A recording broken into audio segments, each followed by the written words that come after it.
네, 이제 예배 시간이 다 되어서 함께 예배하길 원하는데요. 5월입니다. 만물이 생생하고 자라나는 달. 그래서 왠지 자라나는 어린이들을 더 보게 되고 더 사랑해줘야겠다 다짐하게 되는 것 같습니다. 아이들을 보면 어떤 마음이 드시나요? 그냥 이유 없이 예쁘지 않으신가요? 저는 보기만 해도 너무 예쁘더라고요. 근데요, 주님도 우리를 바라보실 때 그렇게 바라보실 것 같습니다. 우리가 뭔가를 잘 하거나 좋아 보여서 예뻐해 주시는 게 아니라 하나님께서는 그냥 우리의 존재를 귀히 보아주시고 예뻐해 주십니다. 오늘도 우리에게 이유 없이 예쁘고 사랑한다 말씀하여 주시는 주님을 생각하시면서 함께 찬양하기를 원합니다.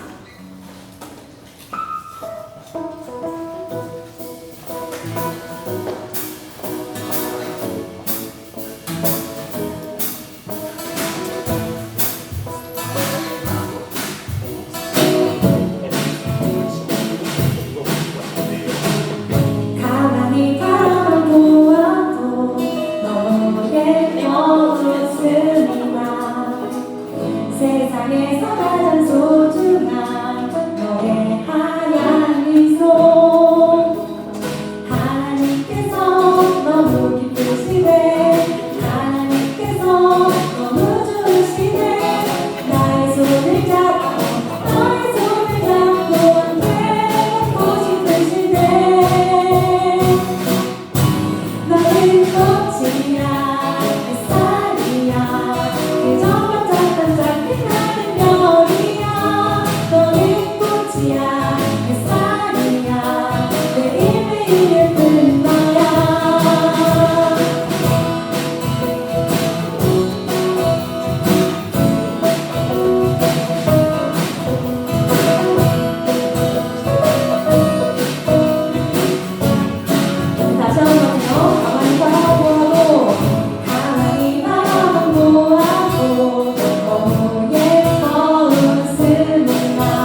품 안에서 내 영혼은 안전합니다. 주 손길로 내 삶을 안으시니 그 평강이 나를 덮습니다. 나 비록 넘어지며 흔들리지만 주 내 안에 거하며 나를 붙드시니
함께 기도하길 원합니다. 주님,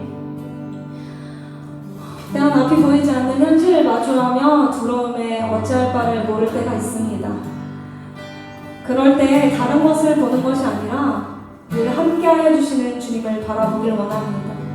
주님께서 주신 약속을 붙들고 큰 계획 가운데 걸음을 걷기를 원합니다. 우리에게 그런 믿음과 용기를 더하여 주시옵소서. 어린아이 같은 순수함과 실패를 두려워하지 않는 담대함을 허락하여 주시옵소서라고 이제 각자의 모습으로 함께 기도하며 나아갑시다.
하나님, 우리의 인생이 어찌 내가 원하는 대로 뜻하는 바대로만 흘러가겠습니까?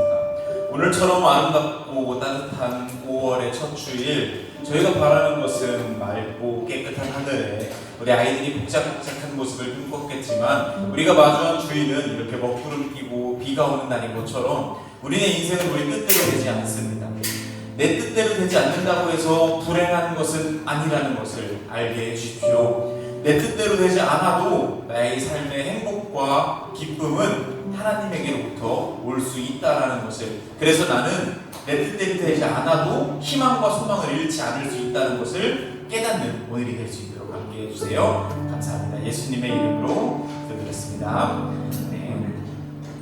네, 여러분 반갑습니다. 코너스 5월 첫째 주 예배 오신 여러분 진심으로 환영합니다. 특히 오늘도 처음 오신 분들도 계신데 환영합니다.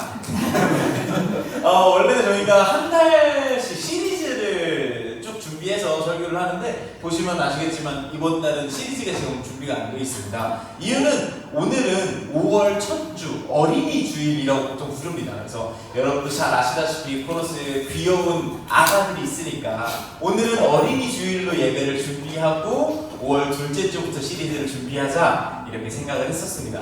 그래서 원래 오늘은 우리 은별이가 원래 어린이 사역을 하던 전도사님이시거든요. 그래서 아이들을 위해서 인형극을 하는 그런 설교를 준비를 했는데 오늘 아이들이 한 명도 못 오게 된 거예요. 그래서 저희가 고민을 많이 했어요. 그냥 할까? 했는데 우리 30, 40대를 앉혀놓고 인형극을 하는 이 모습이 너무 폭력적인 거예요.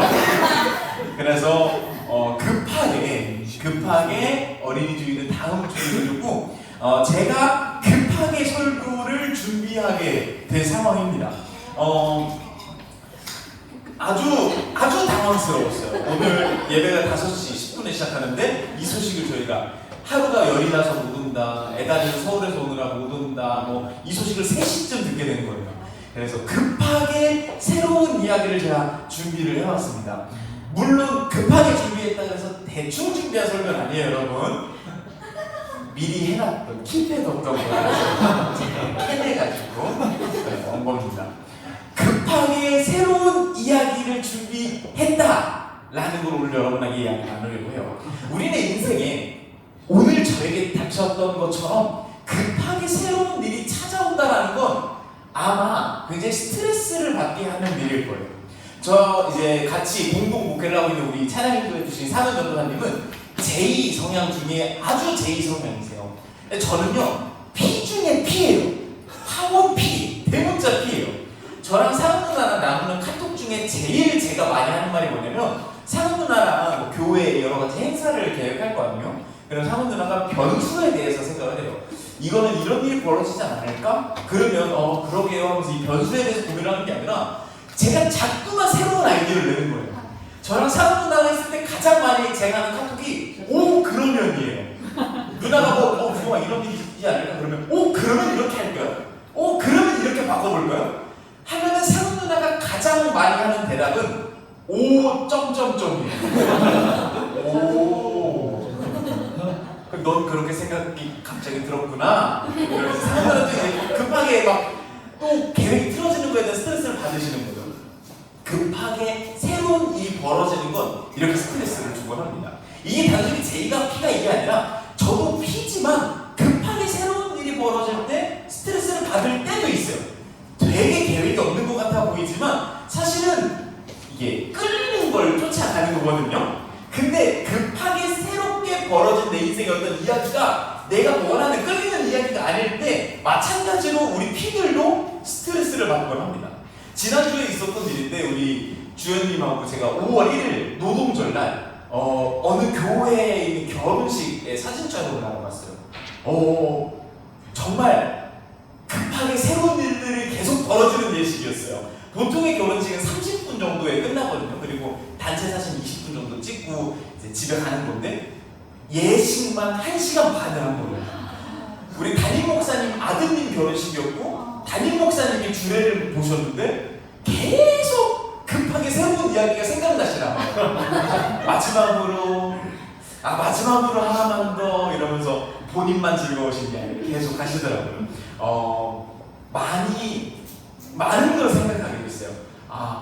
목사로서 사는 삶이 넥타이지가 없어진다면 저런 실수를 범할 수도 있겠다. 그 목사님이 그랬다는 게 아니라 목사님이 너무 좋은 목사님이셨고 좋은 주례였어요. 근데 만약에 내가 나이가 들고 그러면 난 조심해야지 이런 생각을 했다는 거죠. 원치 않는 곳으로 나의 삶이 흘러갈 때 내 인생에 급하게 새로운 이야기가 내가 원치 않는 대로 펼쳐질 때 우리는 스트레스를 받곤 합니다. 저도 오늘 그래서 주일날 보면서 굉장히 스트레스를 막 받으면서 막 왔어요. 우리 애기들 왜 오늘 아플까? 막 이러면서 왔단 말이에요. 급하게 새로운 이야기가 스트레스가 아니라 설렘으로 다가올 때도 있어요. 나의 인생에 새로운 일이 벌어지네? 설렌다가 될 때도 있는데 이럴 때는 어떨 때 우리가 설렘을 느끼냐면 그래도 어느 정도 전망이 보일 때 그래도 어느 정도 전말이 좀 눈에 보일 때 우리는 좀 새로운 일이 펼쳐져도 설렐 수도 있는데 아예 모르는 미지의 영역이 나의 삶에 갑자기 뛰어들었을 때 우리는 불안함과 스트레스가 삶에 차지하게 될 수밖에 없는 거죠. 잘 모르는 갑작스러운 일이 나에게 찾아오는 겁니다. 교통사고처럼 말이죠. 저에게 갑작스럽게 모르는 일이 찾아오는 너무나 두려운 것 중에 하나가 뭐가 있냐면 어느 날 저의 아내 소영이가 저한테 오빠 이렇게 부르는 겁니다. 그럼 이제 왜 소영아? 하면은 저를 그렇게 낮고 무거운 음성으로 부르신 이유를 말씀해 주시면 되잖아요. 오빠 왜 소영아? 이따 집에서 얘기해 하면은 이따 집에서 얘기할 때까지 저는 지옥에 사는 거예요.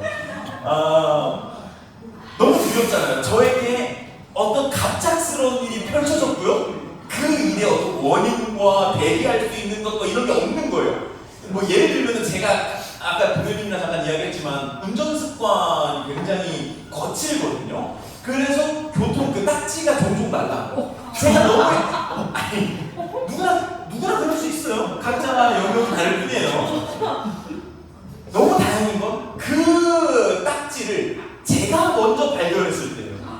그럼 제 남은 용돈을 어떻게 빨리 처리를 하고 버리고 가던가 아니면 핑계거리를 대비하고 갈 수 있는 거죠. 근데 갑자기 그런 거 없이 와이프가 먼저 그걸 들고 저한테 보여줬을 때 내 인생에 갑작스러운 뭔가가 펼쳐졌고 나는 모르는 일이에요. 저게 주차 딱지인지 속도 딱지인지 몰라요. 그러면 대비할 수 없고 나는 스트레스를 받는 거예요. 여러분도 마찬가지로 삶을 살게 되겠죠. 가끔 사는 누님이 저한테 연락을 해요. 규용아 조만간 만나서 우리 이야기 한번 해야 될 것 같아요. 왜? 너무 궁금하잖아요. 왜요? 누나 무슨 일이에요?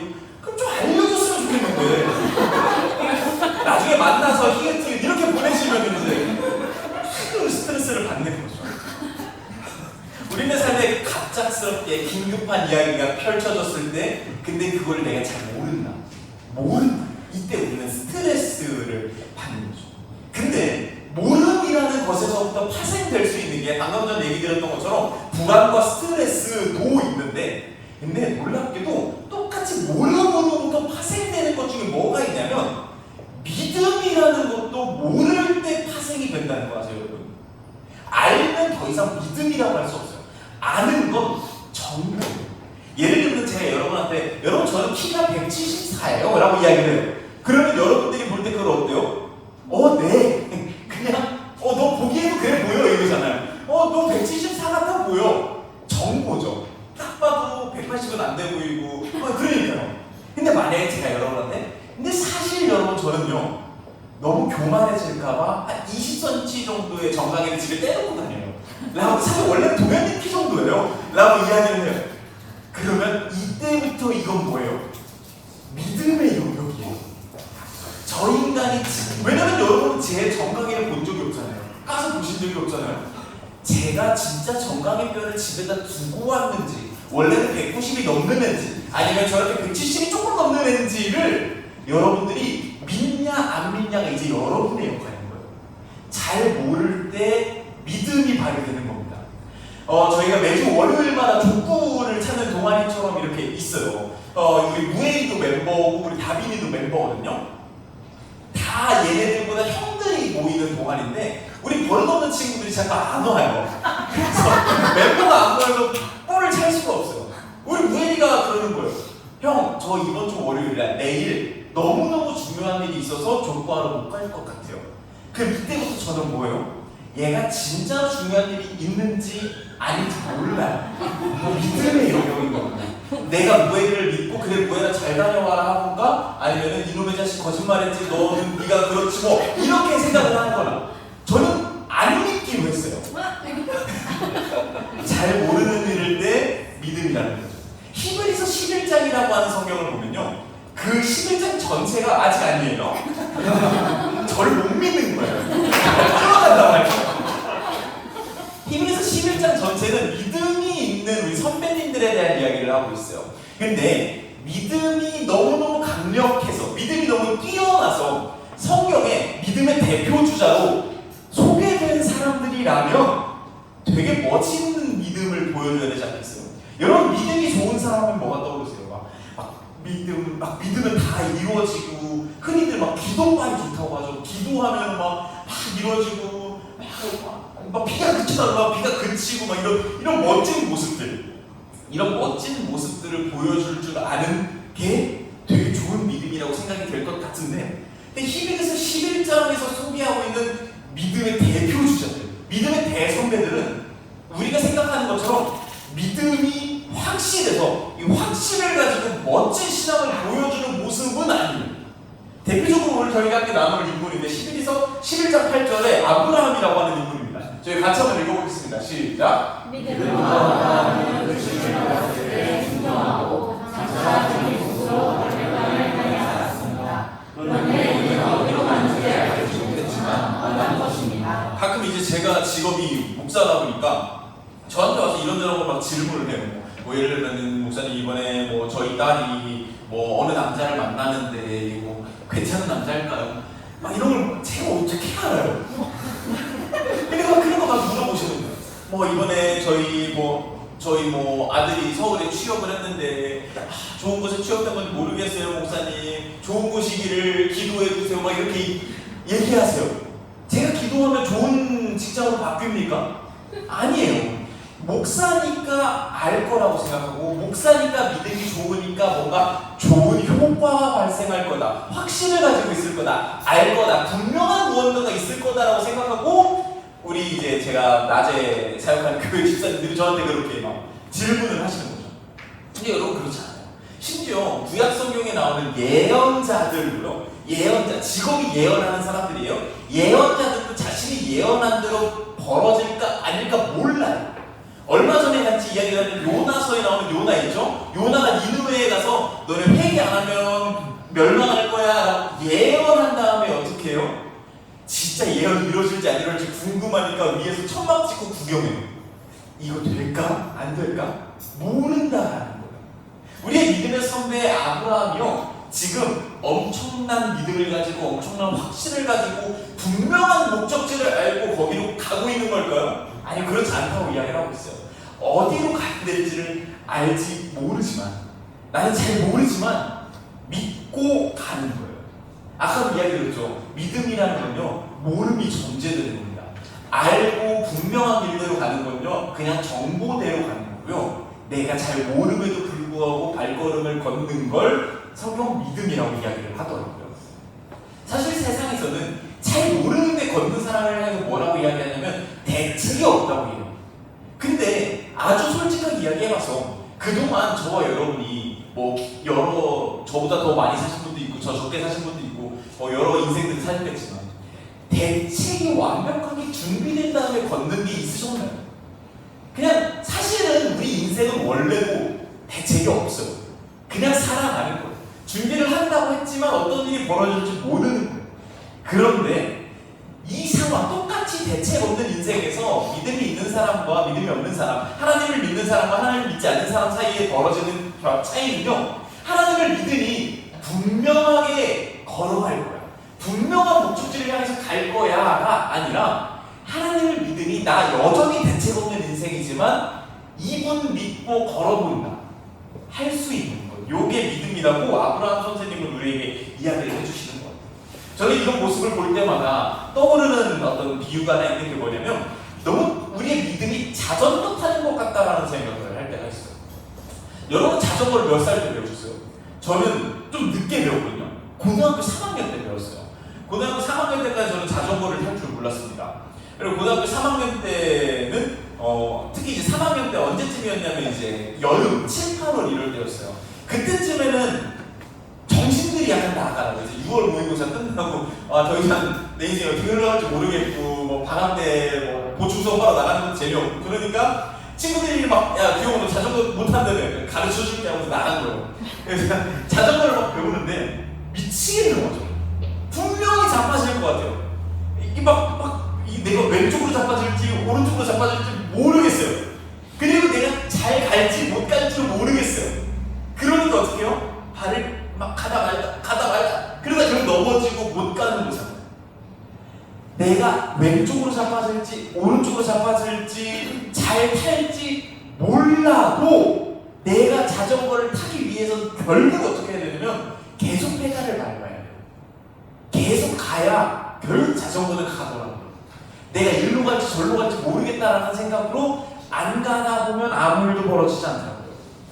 자전거를 타기 위한 두 조건이 있는데 첫 번째는 잘 될지 몰라도 그냥 가는 거고요.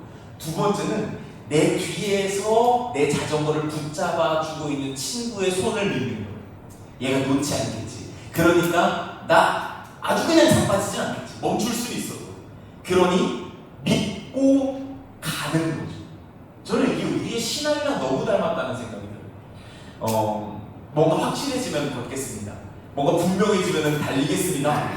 이건 신앙심이 있는 사람이건 신앙심이 없는 사람이건 사실은 어쩌면 회피하고 있는 것일 수도 있어요. 하나님께서 우리에게 또 아브라함에게 요구하셨던 믿음의 발걸음은요, 내가 이렇게 저렇게 할 거고 저렇게 저렇게 할 거니까 너는 능력이 다 이제 내가 더 갖춰줬으니까 이제 고가 아니라 내가 뒤에서 자전거 붙잡고 있을 거야. 이거 믿으면 이제 네 발걸음 움직이면 돼. 이걸 믿고 페달을 돌리는 삶.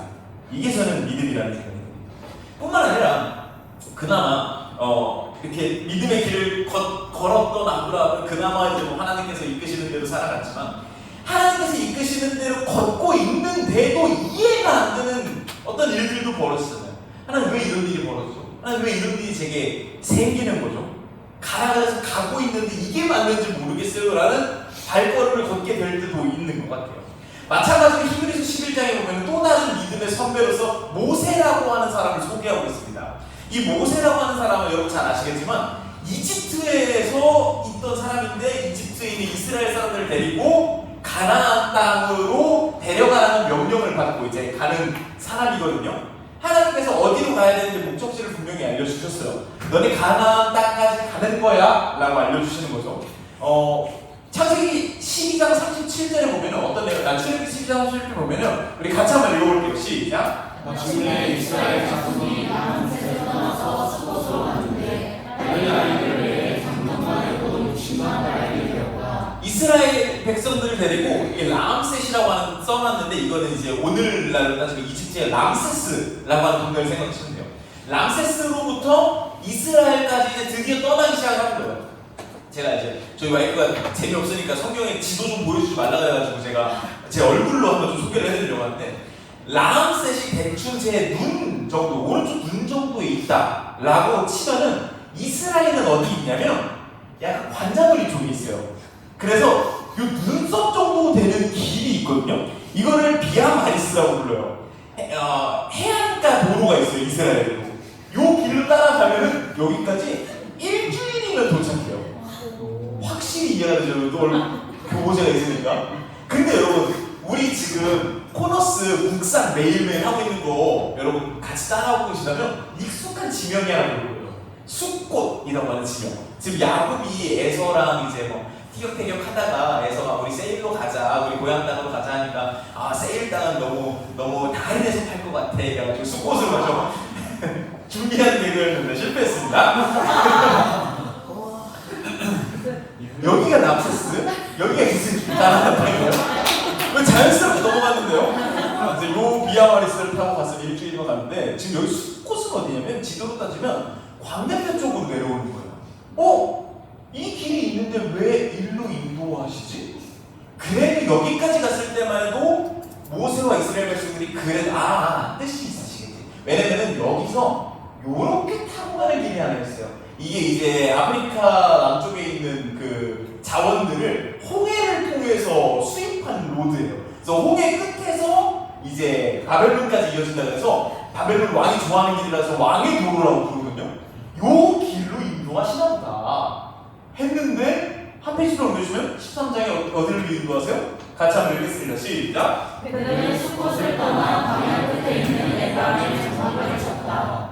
여기 전체가 광야예요. 여기가 지금 숫꽃이에요. 광야 끝에 있는 에담을 이끄시는 거예요. 우리 잘 알고 있죠? 이 람세스에서 출발해서 가나안 땅까지 가는데 이스라엘 백성들이 몇 년 걸렸죠? 40년 걸렸어요. 이때까지만 해도 뜻이 있겠지. 이때까지만 해도 왜 이러시지 이분이? 그러고서 40년을 뺑뺑뺑뺑 돌고 진짜 그냥 뺑뺑뺑 돌려가는 거예요. 이 모든 과정 동안에 모세와 이스라엘 백성들은 가야 될 곳은 알아요. 이제는 내가 가야 될 곳이 어딘지는 알아요. 근데 그 방법과 이 방법을 사용하시는 의도와 의중은 모르겠는 거예요. 근데 이스라엘 백성들과 모세는 어떻게 하죠? 이번에도 마찬가지입니다. 모르지만 그냥 걸어보는 거를 선택합니다. 저는 우리의 믿음이 무엇과 닮았다고 생각을 하냐면 아까는 나침반을 이야기했는데 이번에는 아까 자전거를 이야기했는데 나침반과도 참 닮았다는 생각을 해보게 됐어요. 여러분 나침반이 어디를 항상 가리키죠? 북쪽을 가리키죠. 여러분 나침반을 주머니에 넣고 있다가 딱 꺼내면은 이 나침반이 어떻게 되나요? 여기가 북쪽입니다!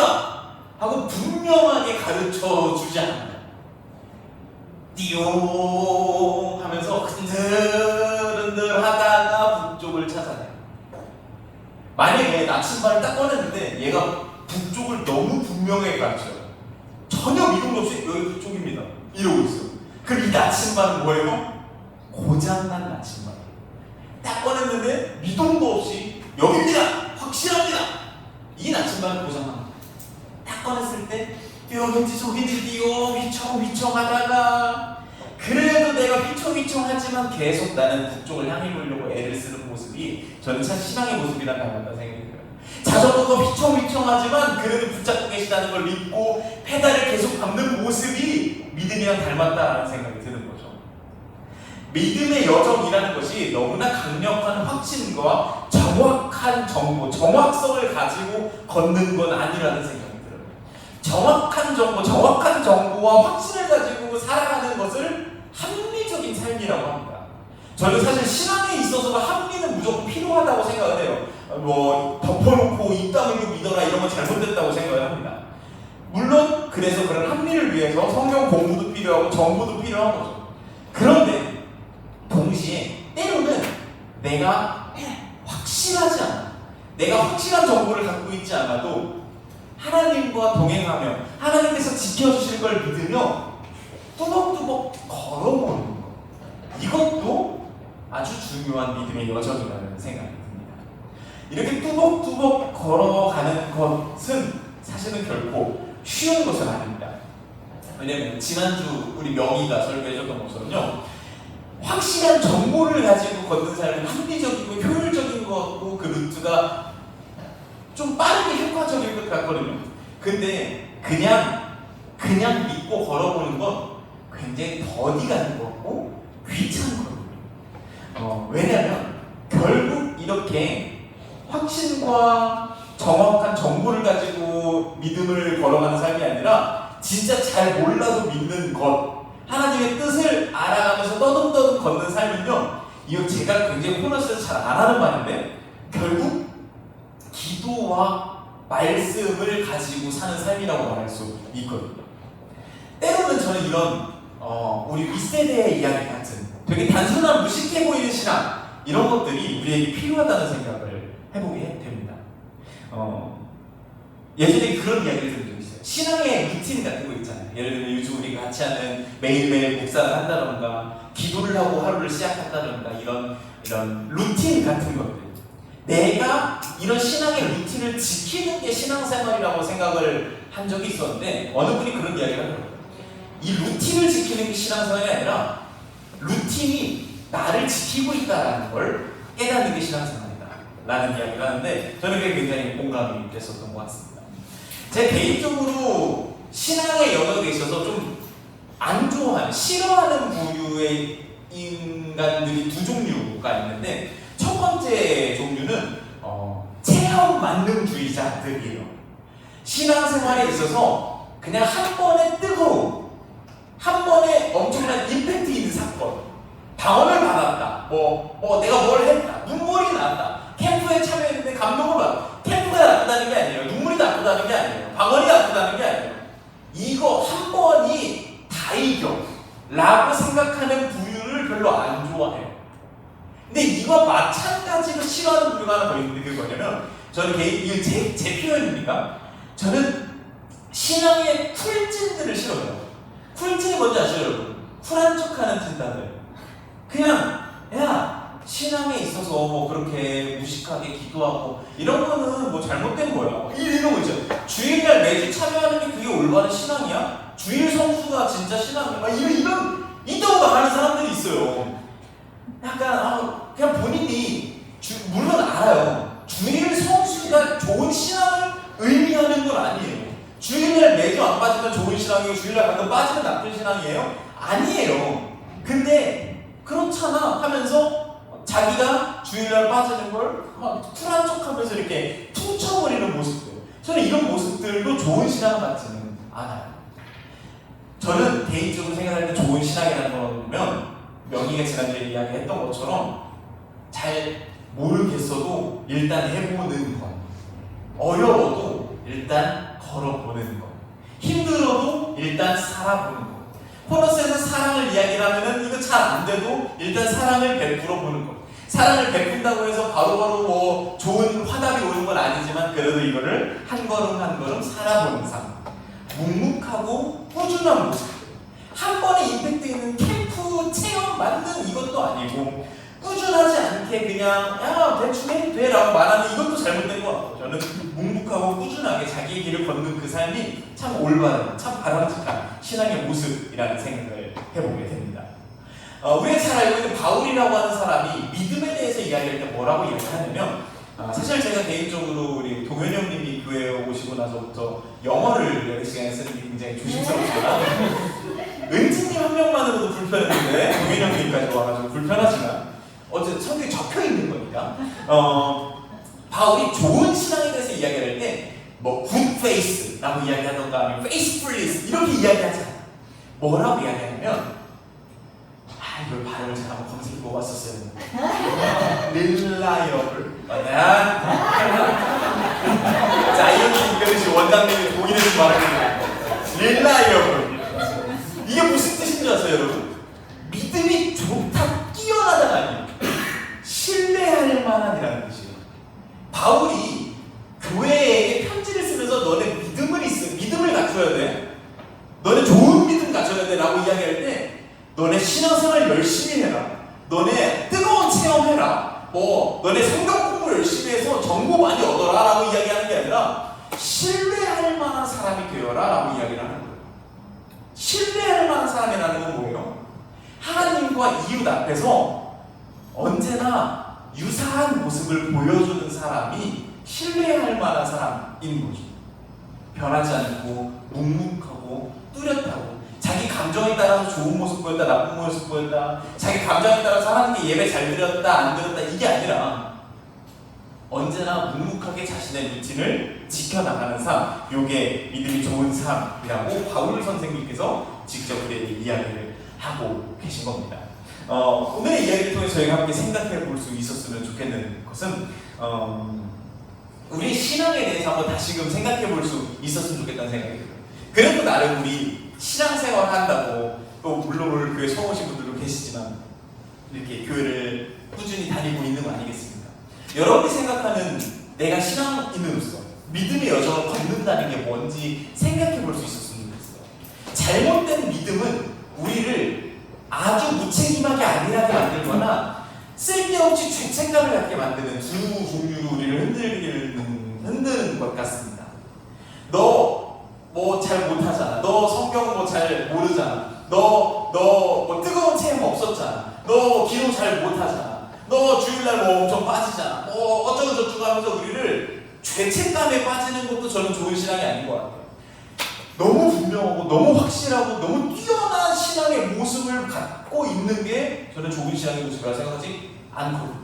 또 반대로 너 좀 대충 해도 너 좀 그냥 막 해도 괜찮아. 하나님 뭐 그딴 걸로 너 벌하겠어? 이런 식으로 우리를 안일하게 만드는 것도 저는 좋은 신앙의 모습인 것 같지 않습니다.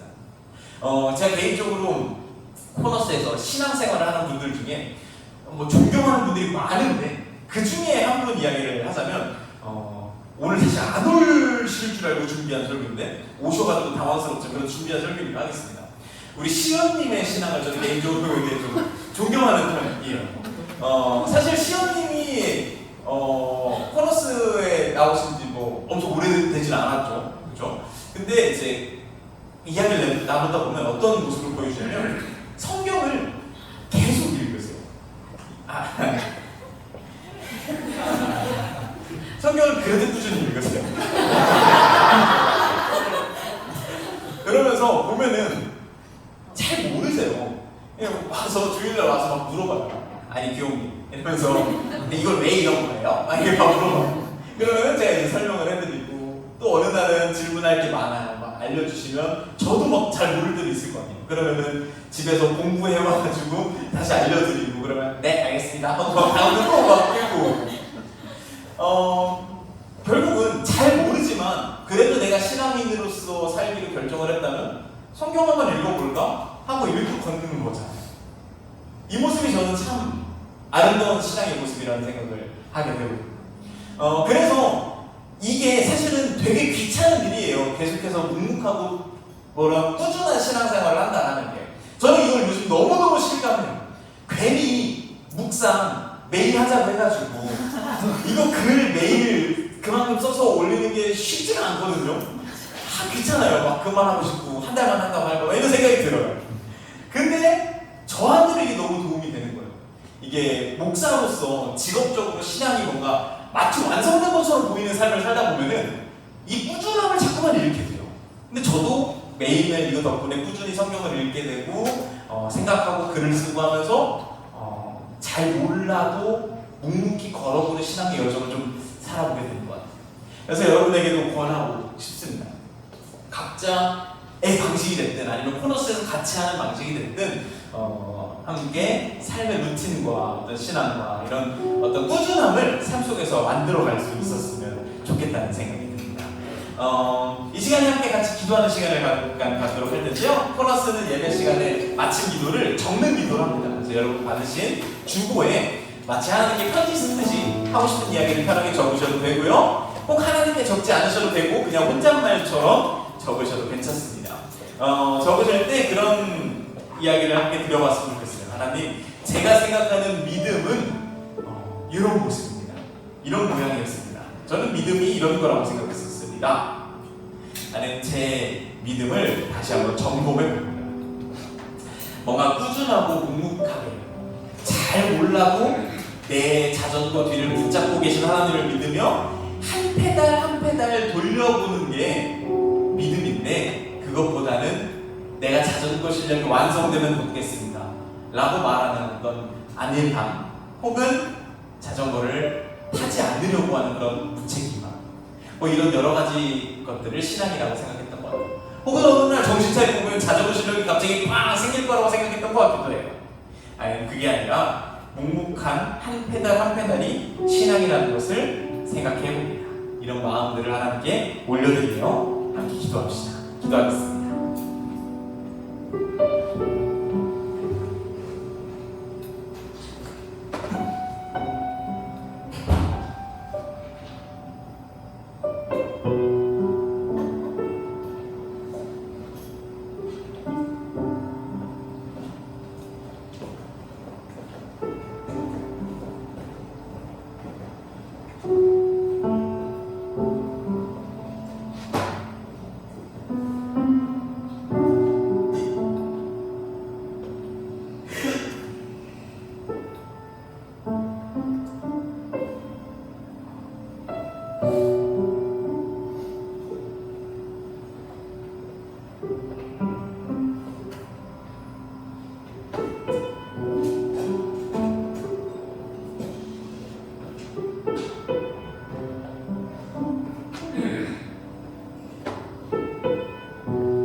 다 적는 기도를 적지 못하신 분들이 계시다면 계속 적으셔도 좋습니다. 네, 다 적으신 분들 계시다면 함께 찬양하심으로 우리들의 마음을 주님께 올려드립시다.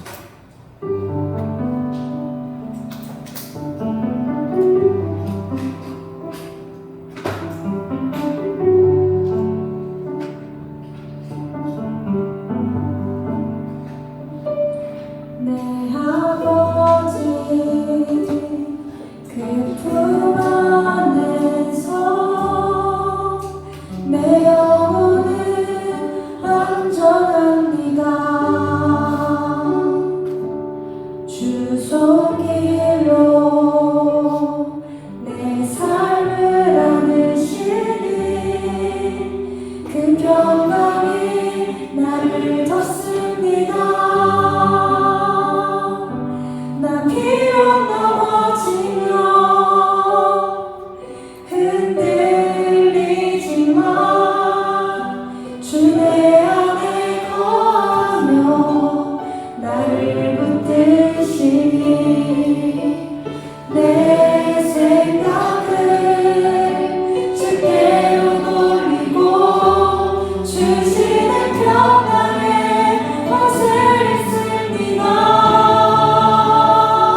어두운 침묵 속에서도 난 믿네.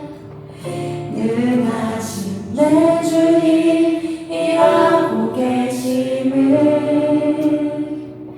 보이지 않아도 들리지 않아도 약속하신 대로 행하고 계시네. 인생의 불확실함 가운데에 잘 모르겠어도 주님을 의지하며 걸어보는 우리가 되기를 원합니다. 믿음에 믿음을 더하여서 붙잡아 주시는 주님의 손을 붙들고 살아보는 우리가 되기를 원합니다. 그렇게 천천히 묵묵하고 꾸준한 신뢰할 만한 삶을 살아내는 우리 코너스 식구들이 되기를 간절히 소망해 봅니다. 저희 코너스는 공동기도문 함께 하심으로 예배를 마치고 있는데요. 저 한 절, 여러분들 한 절 함께 공동기도문 하시겠습니다. 우리는 고개를 들어 하늘을 바라봅니다. 고개를 돌려 땅을 바라봅니다. 하늘과 땅을 번갈아 바라봅니다. 아버지의 마음으로 이웃을 돌아봅니다. 내가 원하는 사람에게 시작부터 내가 하는 사람에게 목적지로 시선을 둡니다. 움켜잡기보단 펴서 나누기를, 밟고 예리보다 무게의 거리를, 불편함은 감수하고 진리에 용감하기를. 예수님이 그렇게 하셨듯 우리도 그렇게 닮아가기를. 함께 하겠습니다. 우리가 구석으로부터 왔으니 구석으로 갈 수 있기를 예수님의